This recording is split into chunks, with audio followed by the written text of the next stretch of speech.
This is Focus on Central Indiana.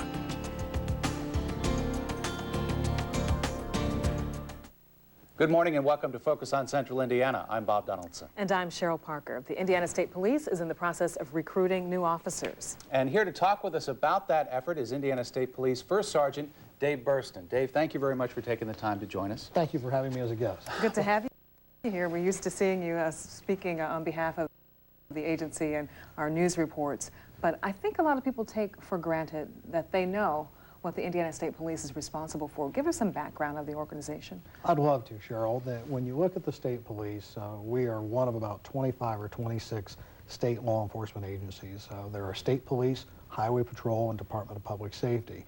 For the state police, we are providing services across the entire state of Indiana. We are providing services where most people think of us with the red and blue lights flashing in the rearview mirror and, oh my God, I'm going to get a ticket. In the metropolitan area, that's what we do. But out in the rural part of the state, if you're the victim of a crime, burglary, robbery, white-collar crime, computer crime, you're as likely to see a state police officer come into your door as any other police officer. Well, that's an important distinction to make because that's not the case in every state. Indiana is one of the states that has, what's the best way to put it, a full-service state police agency? We are full service. Think of, if you live here in the Indianapolis area and you think of the Indianapolis Metropolitan Police Department, anything that the Metropolitan Police Department does, the state police does as well. This city is very fortunate to have over 2,000 police officers. But when you look at Indiana on a whole, there's 6.5 million people in the state. Over 1 million of them are in this central part of the state. The rest of our state is fairly rural. And you have counties that are the same size as Marion County geographically, but their sheriff's department maybe only has 8 or 10 deputies covering the same geographical area. So we provide a very big support role for them.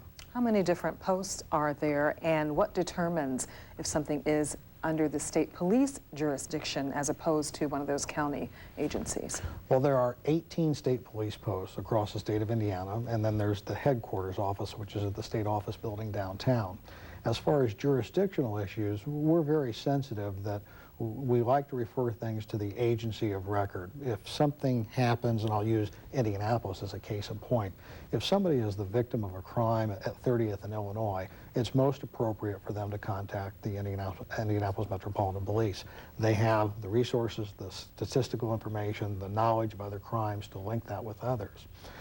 If it's something that's an unusual case, perhaps it involves computers or sex crimes, then you're going to see a collaboration between agencies. So we would work with IMPD, or we would work with the Boone County Sheriff's Department or Lebanon PD to get a satisfactory resolution. I didn't realize that you're getting ready to mark an anniversary next year. 75 years? Yes, next year will be our 75th anniversary. We were incepted in 1933 by legislative action, and we had state enforcement officers before, but we didn't have the full authority granted by the legislature. And a little flashback into history, think back to the Dillinger and the Brady Gang and all of them. They would commit their crimes in one county and go to another, and they hadn't committed any crime there, so the county sheriff couldn't arrest them. And the legislature said, we need a statewide authority to be able to apprehend these kind of criminals. And that's how the state police really started. Now, how long have you been with the department, and what have you seen over the years? Well, now, see, I don't have any gray hair, so, but, I'll be celebrating. I don't use Grecian formula. I'll be celebrating my 25th anniversary with the department this coming June. Oh, that's great. How have you seen the department change? I've seen it change in the quality of our equipment and the length of our training. When I came on, a basic course for a law enforcement officer going through was 11 or 12 weeks. The State Police Academy was 15 weeks. Well, now you're going to be meeting a couple of our troopers that'll be talking to you later in the show. Their experience was much longer, somewhere in the area of 23 to 24 weeks of training. Some of the changes I've seen when I came on, we didn't have Spanish speaking for officers, survival Spanish. That's a big component because of the change of our demographics within the state. What are some of the responsibilities that someone with the department might have that I think that people in the public might not realize or even thought of that would be happening with the state police? That's a great question. Most people think, as I alluded to before, about the patrol officer in the car with the red and blue lights. But beyond that, we have scuba divers, we have emergency response personnel, we have hostage negotiators, we have white-collar crime specialists, we have motor carrier inspector officers, we have pilots. We are kind of like a little city within ourselves with all the opportunities that you have. And that's another unique thing about working for the Indiana State Police. You have many different career opportunities. And I didn't even mention detectives, laboratory personnel, just a few of the other things that we have to offer. By definition, all law enforcement officers should be professionals. It should be something that is a highly trained profession. But in the Indiana State Police, is there almost an elevated level of training, an elevated level of professionalism that's expected because it's a statewide agency? Well, we stress the importance to, it comes back to the golden rule, treat people the way you would want to be treated. Now, with that said, you have to be cognizant of your officer safety issues as well. If somebody's trying to do you harm, you may not say yes sir and no sir to them. But by vast majority, the majority of the people that we have contact with are people like you, Cheryl, people like you, Bob, people like myself, trying to do an honest day's work for an honest wage, and every once in a while you stray across the line, and then we have to talk to them. Sometimes it's more serious, and more serious action is required, but we always strive to treat people as professionally as possible. Now, you mentioned earlier working with other jurisdictions, whether it be the county sheriff's departments or the local police departments. How much of a resource does the state police provide for those departments? When you look at a county like Marion County that has its own laboratory services, it's very rare that they need our assistance. But you get into the more rural counties, southern Indiana, on into northern Indiana, where it's more agriculturally based, if they have a critical crime, a serious crime, it's not that their people aren't capable, they just may not have the expertise and experience. And that's where we can come in to assist them. Many times, if there's been a homicide investigation, the small city officer gets there and says, I don't think I can handle this, and that's a professional mark for them, that they recognize that. Because that's the mark of a professional officer. This exceeds my capabilities, I need help. Where can I get that help? And that's where the state police stands ready to assist. We can't let you get away without recognizing the time of year. We're about to enter a very high travel time. Yes. What is the state police going to be doing this year to ensure the safety of our highways and to make sure that people are driving safely? Well, this past week just ended the campaign for the Indiana Department of Transportation talking about highway safety issues. We are going to be coming into the snow and ice. It's not here yet, but it will be here, and it seems like all native Hoosiers still forget what it was like to be. That's that first snowfall that they have to be reminded how to drive. Go a little slower, leave a little sooner, always wear your seatbelt. And this holiday period coming up with Thanksgiving, just coming up a couple days from now, we will have extra patrols out there. We want to see everybody get there safely. Okay. Well, stay with us. We want to talk about the recruitment process coming up. Thank you. When Focus on Central Indiana returns, we are going to be talking more about that recruiting and application process to become an Indiana State Trooper, so don't go away. Focus on Central Indiana. We'll be right back. I'm Cheryl Parker with this week's Community Connection. The American Businesswomen's Association is having its fall enrollment dinner meeting Tuesday, November 20th at 6 p.m. at Sir Walters. Call 834-1265. And nominations are being accepted for the Drug-Free Marion County Awards now through December 21st. Visit drugfreemarioncounty.org for details. If you have an item for Community Connection, send it to Fox 59 or log on to the community page of our website at fox59.com. Notice how digital's made pretty much everything better, especially television. Digital TV's got better picture, better sound, more channels. In fact, digital's so much better that by law, all broadcast TV has to be digital by 2009. But there's a catch. Some TVs need an upgrade to get digital. You could even lose your signal. Get the facts. Visit dtvanswers.com to learn about television switch to digital. Or call this number to see how you can stay connected. Youth are lazy and don't care about their future. When I graduate, I will major in entrepreneurship and international business. As a senior, I'll be receiving the highest diploma possible, an international baccalaureate. And currently, I'm the Student Council Vice President, and I'm also on Spanish Honor Society and the speech team. And I also run cross country and track for my high school, and I go on many mission trips throughout the year with my church. They don't sound very lazy to me. Visit mccoyyouth.org to find out how you can help dispel the myth. Hi, Mom. How was work? I'm so tired of these jobs. The boutique was bad, and then the receptionist job, and now this job at the restaurant. I'm not making enough money. I don't want to work there forever. What about that TV commercial we saw about medical assistant training? I know. I've been thinking about it. What are you waiting for? What are you waiting for? Start your career as a medical assistant today. Call 1-800-456-1997. That's 1-800-456-1997. Read Up is a tutoring program from United Way of Central Indiana.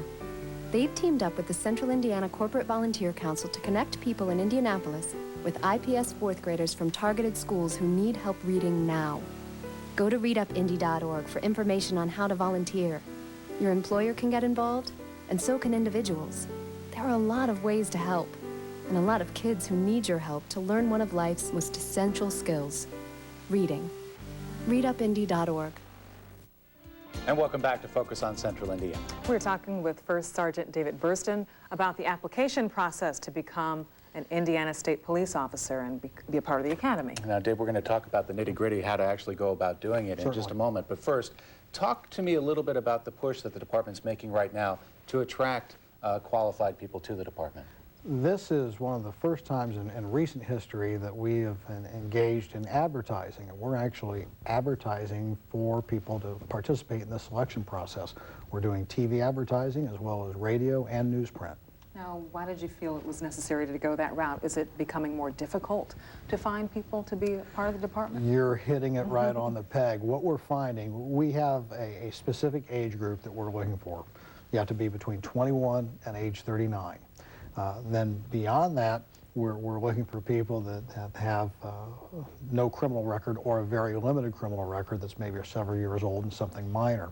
They've got to have a good driving record. They have to have they have to be able to pass other issues related to psychological evaluations and things that make it a very competitive process.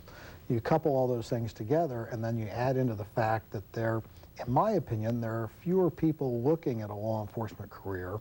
And oddly enough, I attribute that to a lot of the law enforcement shows, especially the ones that are more realistic in their portrayal. And people think, God, do I really want to do that? So we are looking for the few people, and every agency is looking for these same people, city, county, state, or federal. Well, let's talk about that a little bit more. I mean, do you think that some of the people who might be interested in law enforcement as a career maybe are getting a little bit discouraged because of what they see in the mass media? I think there's a contributing factor there. We are one part of the criminal justice program. We are there to capture the people that are doing wrong, and then they have to go through the judicial process.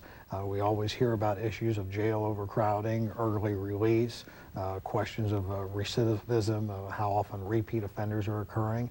And there's a feeling, and I can't quantify it, that some crimes are becoming more violent. And we see spikes in violent crimes, and we see it come down, we see it go up. So all of those play into those factors. Now, you were telling us in the break that you were 11 or 12 years old when you knew that you wanted to become a state trooper. And we see that often when you talk to little kids. You know, I want to be a police officer, I want to be a firefighter. Then something happens as they get older and they lose that interest. Is that a concern for law enforcement? Well, I don't know.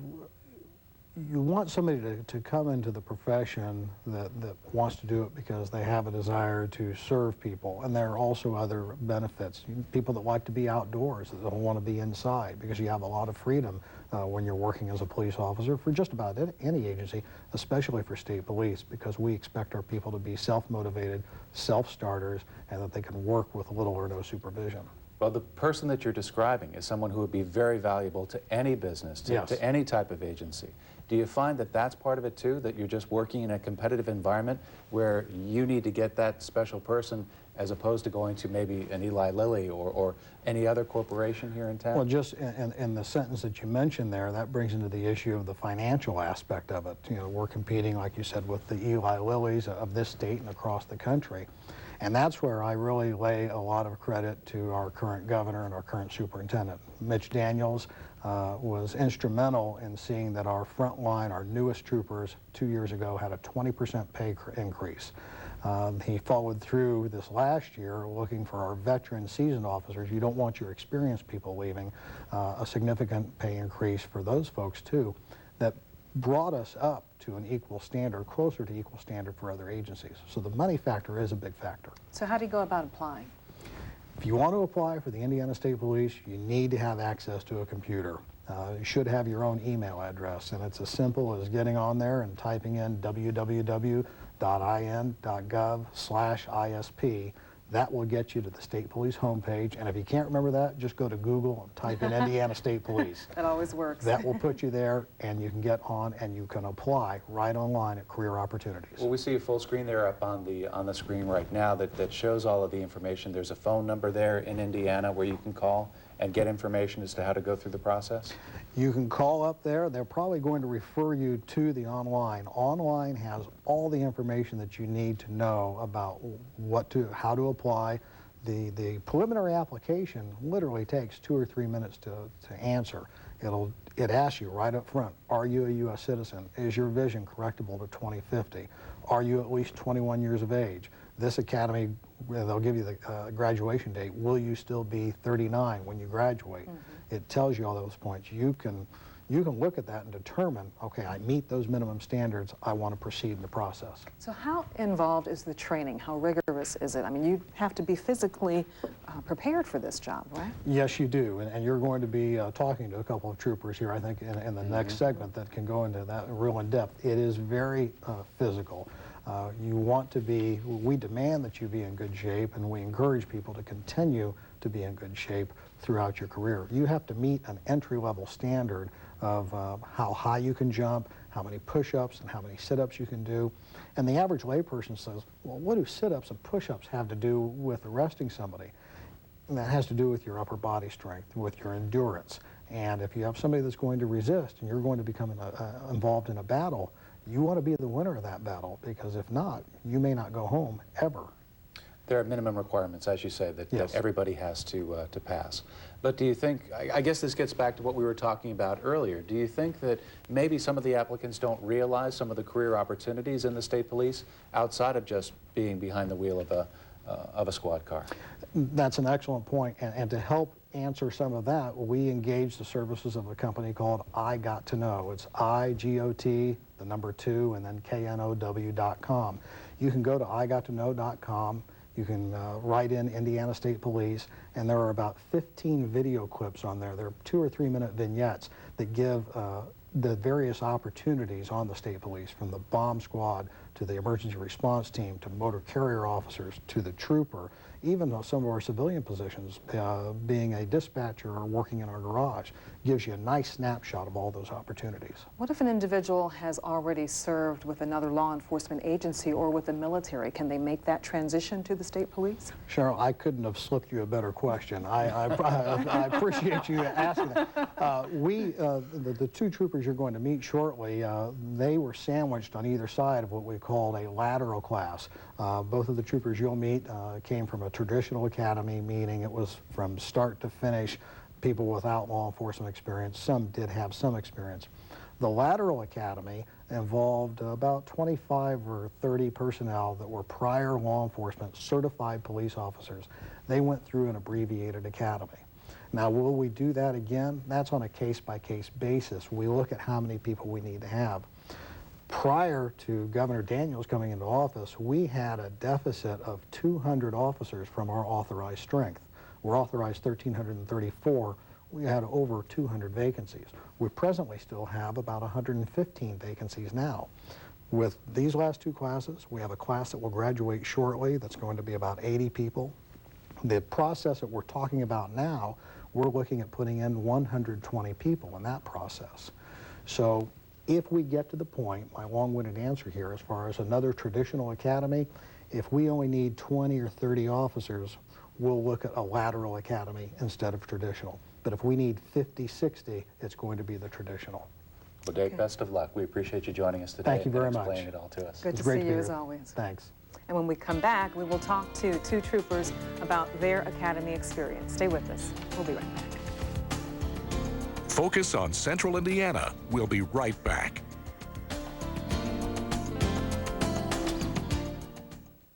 As kids, we take on some tough opponents every day. Too much TV, soda after soda, junk food, and their captain, obesity. And the best way to beat this lineup is to get out and play soccer. Running with friends, kicking a ball, playing outside every day. You can do it. You're a winner.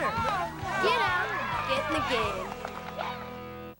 Welcome back to Focus on Central Indiana. We've been talking about the Indiana State Police and the recruitment process that's underway. And joining us now are Trooper Shay Relaford and also Trooper Holly Falk. Talk about their experiences. They are both new additions to the Indiana State Police. Thank you both for joining us. Thank you very much. You, Holly, most recently, you're part of the newest academy. Yes.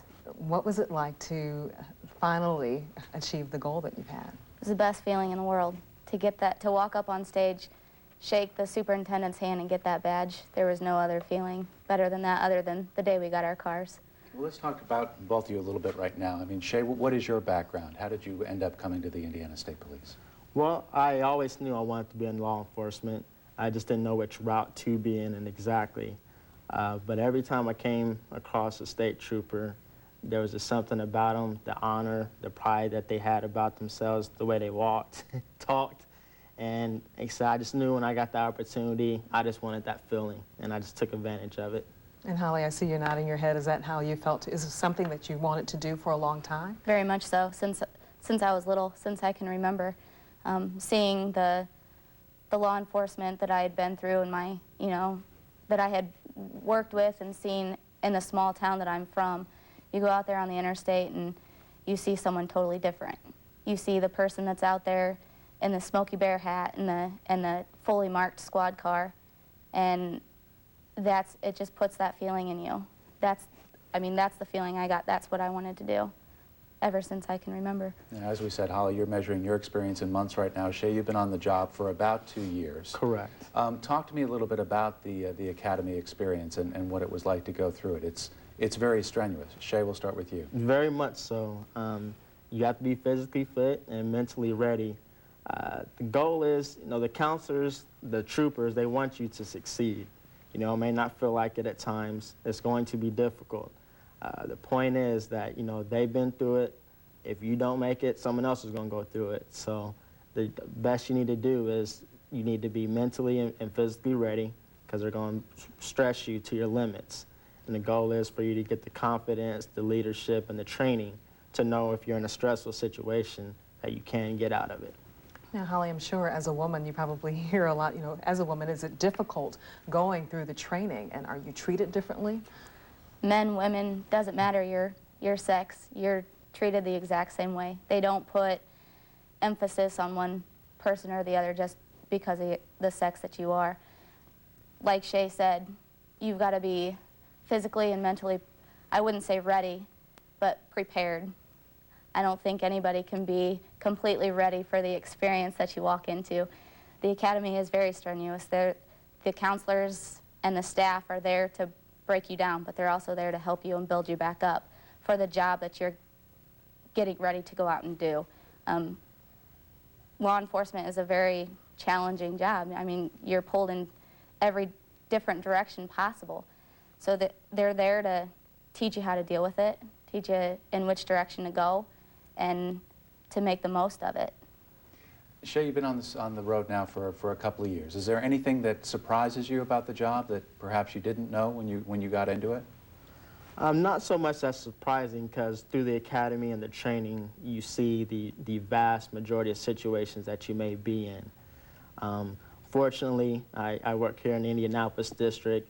I've had to work some fatality crashes. That's sometimes difficult to do, to come across. But 95% of the time, I've made hundreds of traffic stops. I've been to do sporting events, and it's mostly positive. It's just those difficult situations is what you learn in the academy as to how to deal with. But like I said, most of it is a positive experience. Shay, you said you're in Indianapolis, and Holly, you're in Lafayette. You don't get to choose where you're placed. You graduate from the academy, and then you find out what your assignment is? That's correct. Your goal is to do the best you can in the academy, and they usually try to get you in a spot, in a area where you choose. But no, you don't have that choice. You do your best you can and hope you get it. But like I say, you don't join the state police to get where you want. You join it to be a part of the state police. Now, Holly, I know you're just starting your career. Yes. What are your aspirations? How long do you want to stay with the state police? What are your hopes in your career? I want to stay with the Indiana State Police as long as possible. I see myself retiring from this agency. I want to head into the investigative part of it, but right now, I mean, I love being out on the road. I don't see myself right now in any other area, but later on, I want to get into the investigative part. Now, the recruitment process is underway, Shay, and Sergeant Burston was sharing with us earlier that there's been some difficulty in finding the right people. Do you see yourselves as kind of a walking advertisement for the department? And what kind of reaction do you get from people who might be interested, but they aren't quite sure? Right. I would say I would hope I'd be a little bit of a walking advertisement, because I did it, you know, and I'm here to let you know that it can be done. Like I said, the counselors, troopers, they want you to succeed. They want help out on the road, just like I do right now. So it's going to be difficult, but if, like I said, like Holly was saying, if you were thinking about doing it, do it, you know, because it's worth it. Once you finish the academy, once you get your car, and once you get to put the uniform on, it's worth every second that you spent in the academy. Well, Holly, what advice do you have for somebody who may be considering trying to do this?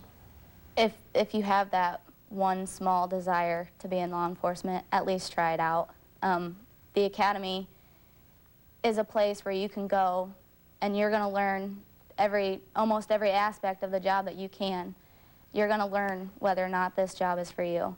But I mean, I'm a female, I'm small, and I got through it.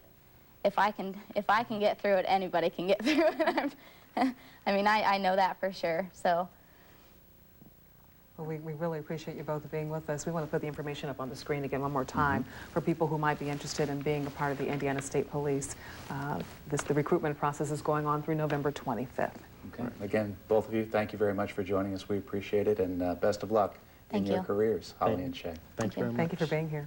And thank you for joining us for Focus on Central Indiana. You can catch Focus on Central Indiana every Sunday morning at 10 on Fox 59 and 1 a.m. Monday mornings on CW4. Thanks again for watching. Have a great day.